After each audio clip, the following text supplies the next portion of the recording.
नमस्कार दोस्तों, मैं अमित कुमार आप सभी को रेलवे हब में स्वागत करता हूं। उम्मीद करता हूं दोस्तों आप जहां भी होंगे मस्त होंगे, स्वस्थ होंगे और अपने पढ़ाई की ओर अग्रसर होंगे। बच्चों, आज की इस क्लास में हम लोग बात करेंगे संविधान निर्माण के तहत संविधान सभा के बारे में। पिछले क्लास में हम लोगों ने पढ़ा था कि भारत के संविधान का जो दोस्तों पहला बैठक होता है वो 9 दिसंबर 1946 को होता है, जिसमें सच्चिदानंद सिन्हा को संविधान सभा का अस्थायी अध्यक्ष चुन लिया जाता है और फ्रैंक एंथोनी को यह अस्थायी अध्यक्ष चुना जाता है। उसके बाद हमने पढ़ा था कि 10 दिसंबर 1946 को संविधान सभा की दूसरी बैठक होती है, जिसमें संविधान का सभा का पहला समिति नियम समिति के गठन की जाती है और अस्थायी अध्यक्ष चुनने के बारे में विचार विमर्श किया जाता है। उसके बाद हम लोग पढ़ते हैं 11 दिसंबर 1946 को संविधान सभा का तीसरी बैठक होती है, जिसमें डॉक्टर राजेंद्र प्रसाद को संविधान सभा का अस्थायी अध्यक्ष चुना जाता है। इसके नाम का प्रस्ताव आचार्य कृपलानी के द्वारा दी जाती है, इसलिए आचार्य कृपलानी को दोस्तों भारतीय संविधान का प्रथम वक्ता माना जाता है तथा इनके नाम का समर्थन सरदार वल्लभ भाई पटेल के द्वारा की जाती है। उसके बाद नेक्स्ट बैठक जो है दोस्तों वो होता है आपका 12 दिसंबर 1946 को चौथा बैठक, जिसमें संविधान के उद्देश्य के बारे में, उद्देश्य प्रस्ताव के बारे में चर्चा होती है, उसको प्रस्तुत करने के बारे में चर्चा होती है। यहां तक हम लोगों ने पिछले क्लास में पढ़ा था। आइए हम लोग आगे देखते हैं। तो नेक्स्ट दोस्तों अगला जो बैठक होता है वो 13 दिसंबर 1946 को होता है पांचवा बैठक। इसमें दोस्तों पंडित जवाहरलाल नेहरू के द्वारा उद्देश्य प्रस्ताव प्रस्तुत की जाती है। उसके बाद दोस्तों आइए देखते हैं। तो पांचवा बैठक कब होता है? 13 दिसंबर 1946 को। कब होता है दोस्तों? 13 दिसंबर 1946 को पंडित जवाहरलाल नेहरू के द्वारा उद्देश्य प्रस्ताव प्रस्तुत किया गया, जिसे संविधान सभा के द्वारा 22 जनवरी 1947 को स्वीकार किया गया था। तो ये जो उद्देश्य प्रस्ताव प्रस्तुत किया गया था पंडित जवाहरलाल नेहरू के द्वारा, उसे संविधान सभा के द्वारा कब पारित किया गया था? तो ये किया गया था 22 जनवरी 1947 को। कब किया गया था? 22 जनवरी 1947 को। देखिए, इसे संविधान में प्रस्तुत कब किया जाता है? 13 दिसंबर संविधान सभा में प्रस्तुत किया जाता है इसे 13 दिसंबर 1946 को, जबकि पास ये कब होती है? तो 22 जनवरी 1947 को। इतना लंबा समय लगने का क्या कारण था दोस्तों? तो जिस दिन हमारे संविधान सभा के समक्ष उद्देश्य प्रस्ताव को प्रस्तुत किया गया था, उस समय हमारे संविधान निर्माता डॉक्टर बी.आर. अंबेडकर के द्वारा और M.R. जयकर के द्वारा उद्देश्य प्रस्ताव को विरोध किया गया था। उनका तर्क ये था कि हमें जल्दीबाजी नहीं करना चाहिए, क्योंकि अभी तक मुस्लिम लीग के द्वारा संविधान सभा का बहिष्कार किया जा रहा था। इसलिए बाबा साहब अंबेडकर का कहना था कि हम लोगों को थोड़ा सा वेट करना चाहिए, हम लोगों को मुस्लिम लीग को थोड़ा सा सोचने के लिए समय देना चाहिए। कहीं उनको ऐसा ना लगे कि हमें तो संविधान में कोई जगह ही नहीं है, हमारा तो संविधान में कोई मोल ही नहीं है। सच में कांग्रेस जो है वो हमें पसंद नहीं करता है। यदि कांग्रेस को हम लोग पसंद होते तो बिना हम लोगों की अनुपस्थिति में, बिना हम लोगों की उपस्थिति में वह उद्देश्य प्रस्ताव को कैसे पास कर देती। यदि उन्हें सच में हमारी इंतजार रहती तो कुछ दिन तक हमें वेट करता, हमारा क्या करता? वेट करता। इस तरह का तर्क जो है वो डॉक्टर बाबा साहब अंबेडकर और M.R. जयकर के द्वारा दी जाती है। उनके द्वारा कहा जाता है कि थोड़ा सा हम लोग वेट करते हैं, देखते हैं, मुस्लिम लीग को आने का इंतजार करते हैं, ताकि उन्हें भी ये नहीं लगना चाहिए कि हम लोगों ने उनका इंतजार नहीं किया। तो इसी के कारण दोस्तों बाबा साहब अंबेडकर और M.R. जयकर के द्वारा संविधान सभा में दोस्तों उद्देश्य प्रस्ताव को विरोध किया गया था। तो आइए देखिए, उद्देश्य प्रस्ताव को डॉक्टर बी.आर. अंबेडकर और M.R. जयकर के द्वारा विरोध किया गया था। विरोध का कारण क्या था उसे मैंने अभी चर्चा किया। आइए दोस्तों, तो फाइनली जो हमारा उद्देश्य प्रस्ताव कब पास हो जाता है? तो 22 जनवरी 1947 को, जबकि प्रस्तुत कब किया जाता है? 13 दिसंबर 1946 को। किसके द्वारा प्रस्तुत किया जाता है? तो पंडित जवाहरलाल नेहरू के द्वारा प्रस्तुत किया जाता है। इतना लंबा समय लगने का कारण क्या था, इसके बारे में हम लोगों ने जाना। दोस्तों, ये जो उद्देश्य प्रस्ताव है वो वर्तमान में भारतीय संविधान में प्रस्तावना के रूप में कार्य कर रही है। किस रूप में कार्य कर रही है? भारतीय संविधान में प्रस्तावना के रूप में कार्य कर रही है। हम लोग सुने हैं, हम भारत के लोग, भारत को, तो ये जो सेंटेंस है दोस्तों, ये जो है वो उद्देश्य प्रस्ताव का ही हिस्सा था। इसे ही पंडित जवाहरलाल नेहरू के द्वारा प्रस्तुत किया गया था। तो आइए देखते हैं, यही उद्देश्य प्रस्ताव वर्तमान भारतीय संविधान में प्रस्तावना के रूप में कार्य कर रही है, जहां से हमें हमारे संविधान निर्माताओं के विचारों तथा आदर्शों की अभिव्यक्ति होती है। तो ये भी दोस्तों कई बार एग्जाम में पूछ लिया जाता है कि बताइए हमारे संविधान निर्माताओं के आदर्शों व विचारों की अभिव्यक्ति कहाँ से होती है? तो हमारा आंसर क्या हो जाएगा? प्रस्तावना से, जिसे उद्देशिका भी कहा जाता है। उद्देश्य प्रस्ताव में कुल 8 उद्देश्य रखे गए थे। कितने उद्देश्य रखे गए थे? 8। ये भी कई बार एग्जाम में पूछा गया है कि बताइए उद्देश्य प्रस्ताव में कुल कितने उद्देश्य रखे गए थे? तो कितने उद्देश्य रखे गए थे? 8 उद्देश्य रखे गए थे। नेक्स्ट दोस्तों, तो उद्देश्य प्रस्ताव के बारे में हम लोगों ने सारा चीज समझा। क्या क्या एग्जाम में क्वेश्चन आ सकता है, एक बार डिस्कस कर लेते हैं। पहला, उद्देश्य प्रस्ताव को कब प्रस्तुत किया गया था? 13 दिसंबर 1946 को। किसके द्वारा प्रस्तुत किया गया था? पंडित जवाहरलाल नेहरू के द्वारा।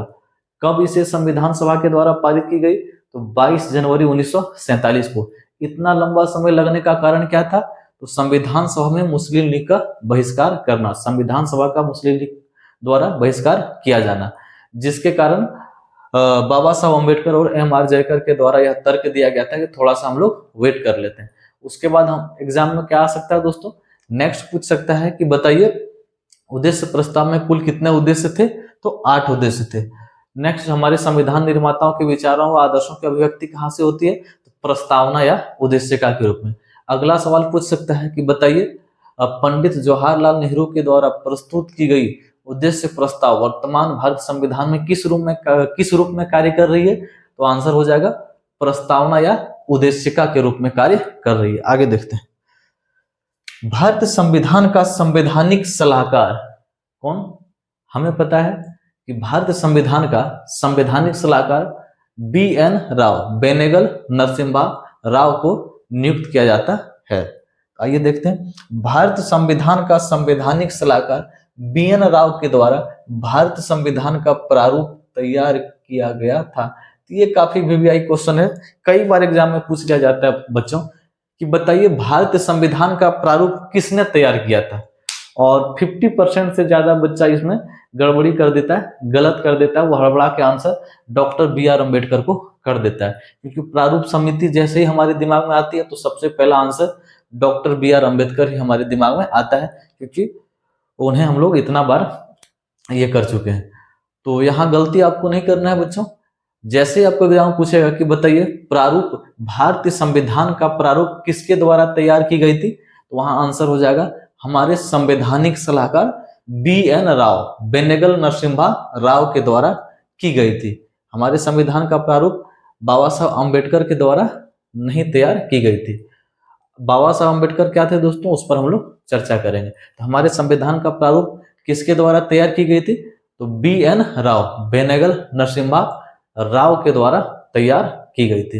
ये भी कई बार एग्जाम में आया है। आगे देखते हैं, संविधान के प्रारूप पर विचार विमर्श करने के लिए जब हम लोगों का संविधान का प्रारूप B.N. राव के द्वारा कर दी जाती है तो आगे क्या होता है? संविधान के प्रारूप पर विचार विमर्श करने के लिए सत्यनारायण सिन्हा जी जो रहते हैं उनके सिफारिश पर 7 सदस्य का एक प्रारूप समिति का गठन किया जाता है, जिसका अध्यक्ष बाबा साहब अम्बेडकर रहते हैं। तो वो क्या करते हैं? प्रारूप समिति पर विचार विमर्श करने के लिए रहता है। संविधान के प्रारूप पर विचार विमर्श करने के लिए उनमें काम करते हैं। तो आइए देखते हैं, संविधान के प्रारूप पर विचार विमर्श करने के लिए सत्यनारायण सिन्हा की सिफारिशों पर 7 सदस्यीय प्रारूप समिति का गठन 29 अगस्त 1947 को किया गया या किया जाता है। तो ये क्वेश्चन कई बार एग्जाम में पूछा गया है बच्चों कि बताइए प्रारूप समिति का गठन कब किया जाता है? तो आंसर हो जाएगा 29 अगस्त 1947 को। उसमें कितने सदस्य रहते हैं? तो 7। कितने? 7 सदस्य रहते हैं। किसके सिफारिश पर प्रारूप समिति का गठन किया जाता है? तो सत्यनारायण सिन्हा की सिफारिश पर प्रारूप समिति का गठन किया जाता है। आइए देखते हैं। प्रारूप समिति को बच्चों और कई नामों से जाना जाता है, जैसे ड्राफ्टिंग कमेटी के नाम से जाना जाता है, मसौदा समिति के नाम से जाना जाता है, पांडुलेखन समिति आदि के नाम से भी जाना जाता है। तो आपको या तो एग्जाम में पूछ सकता है प्रारूप समिति का गठन कब हुआ था, ड्राफ्टिंग कमेटी का गठन कब हुआ था, मसौदा समिति का गठन कब हुआ था, पांडुलेखन समिति का गठन कब हुआ था। तो इनमें से कोई भी नाम देकर आपको पूछ ले बच्चों, तो आपका आंसर 29 अगस्त 1947 को होगा दोस्तों। प्रारूप समिति का गठन जो है वो किसके सिफारिश पर होती है? सत्यनारायण सिन्हा के सिफारिश पर। आगे बात किया जाए, प्रारूप समिति में कुल 7 सदस्य थे। कौन? तो पहला संविधान निर्माता डॉक्टर बी.आर. अंबेडकर, भीमराव अंबेडकर। दूसरा सदस्य गोपाला स्वामी अयंगर। नेक्स्ट सदस्य प्रारूप समिति का कौन रहता है? गोपाला स्वामी अयंगर। अगला कौन रहता है? अलादी कृष्णा स्वामी अय्यर। नेक्स्ट मोहम्मद सादुल्ला। नेक्स्ट कौन रहते हैं? मोहम्मद सादुल्ला। नेक्स्ट पांचवा के.एम. मुंशी, कन्हैया लाल मानिक लाल मुंशी। अगला छठा सदस्य एम. माधव राव। और सातवां सदस्य टी. कृष्णामाचारी। क्या रहता है? टी. कृष्णामाचारी। तो ये कुल 7 सदस्य हैं जो प्रारूप समिति के सदस्य थे। यहां से भी कौन कौन से क्वेश्चन पूछे जा सकते हैं? एक क्वेश्चन कई बार एग्जाम में पूछा जाता है कि प्रारूप समिति का अध्यक्षता किसने की थी? तो डॉक्टर बाबा साहब अंबेडकर ने की थी। और एक चीज याद रखना है बच्चों, डॉक्टर बाबा साहब अंबेडकर को प्रारूप समिति का अध्यक्ष 30 अगस्त 1946 को बनाया गया था। सॉरी 1 मिनट बच्चों, 30 अगस्त 1947 कब? देखिए प्रारूप समिति का गठन कब होता है? 29 अगस्त 1947 को। जबकि डॉक्टर बाबा साहब अंबेडकर को प्रारूप समिति का अध्यक्ष कब घोषित किया जाता है? 30 अगस्त 1947 को अध्यक्ष बनाया जाता है। एक चीज ये भी एग्जाम में आपको याद रखना है, कई बार एग्जाम में पूछा गया है कि बाबा साहब अंबेडकर को प्रारूप समिति का अध्यक्ष किसने घोषित किया था? ऑप्शन नंबर ए दे देता है संविधान सभा के द्वारा।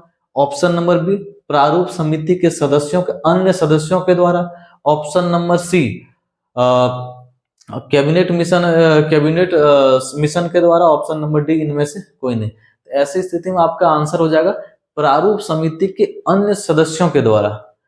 बच्चों हमारे संविधान सभा के द्वारा सिर्फ प्रारूप समिति का गठन किया गया था और उसमें 7 सदस्य चुने गए थे। उसमें कोई भी अध्यक्ष पद नहीं रखा गया था। लेकिन जब प्रारूप समिति का गठन 29 अगस्त 1947 को कर दिया जाता है तो प्रारूप समिति के जो अन्य 6 सदस्य हैं उनके द्वारा बाबा साहब अंबेडकर को प्रारूप समिति के अध्यक्ष घोषित कर दिया जाता है। तो ये भी कई बार एग्जाम में पूछ लिया गया और बहुत सारा बच्चा है दोस्तों संविधान सभा को आंसर कर देता है। ये चीज याद रखना है। तो एक तो ये याद रखने वाली बात थी प्रारूप समिति। दूसरा नेक्स्ट याद रखना है प्रारूप समिति का एकमात्र मुस्लिम सदस्य कौन था? तो यहाँ आपको याद रखना है मोहम्मद सादुल्ला। ये भी कई बार एग्जाम में पूछा गया कि बताइए प्रारूप समिति का एकमात्र मुस्लिम सदस्य कौन था? तो मोहम्मद सादुल्ला। नेक्स्ट क्वेश्चन कई बार एग्जाम में पूछा जाता है कि बताइए प्रारूप समिति का एकमात्र कांग्रेसी सदस्य कौन था? तो वो था के.एम. मुंशी। प्रारूप समिति का एकमात्र कांग्रेसी सदस्य कौन थे? तो वो थे के.एम. मुंशी, कन्हैया लाल मानिक लाल मुंशी।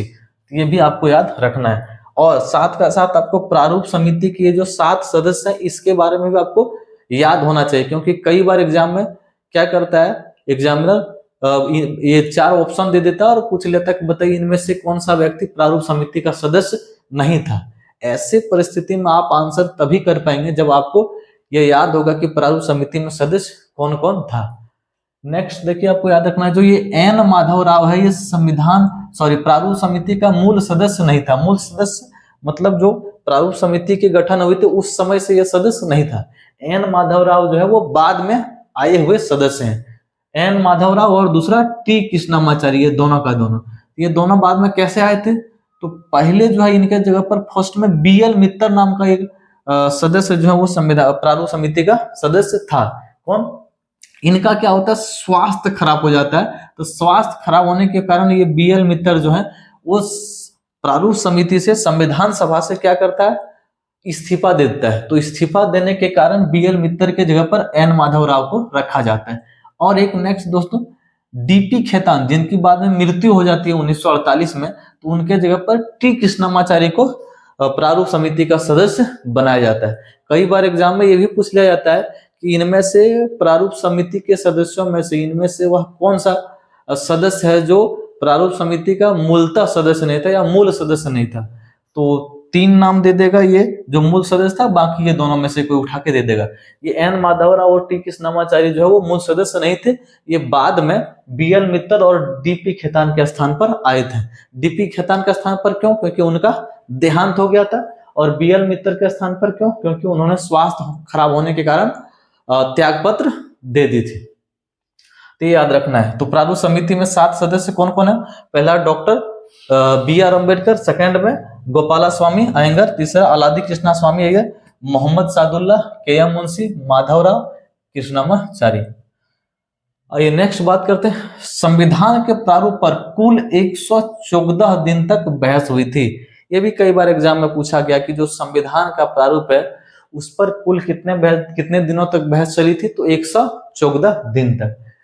नेक्स्ट दोस्तों, संविधान सभा के द्वारा अपना कार्य कंप्लीट करने के बाद प्रारूप समिति के द्वारा अपना कार्य कंप्लीट करने के बाद इन्होंने अपना रिपोर्ट जो है वो संविधान सभा के समक्ष 4 नवंबर 1948 को प्रस्तुत कर दिया था। तो ये भी याद रखना है, प्रारूप समिति ने अपना रिपोर्ट कब प्रस्तुत किया था? 4 नवंबर 1948 को। ये भी कई बार एग्जाम में आ गया है कि बताइए प्रारूप समिति के द्वारा अपना रिपोर्ट संविधान सभा के समक्ष कब प्रस्तुत किया गया था? 4 नवंबर 1948 को।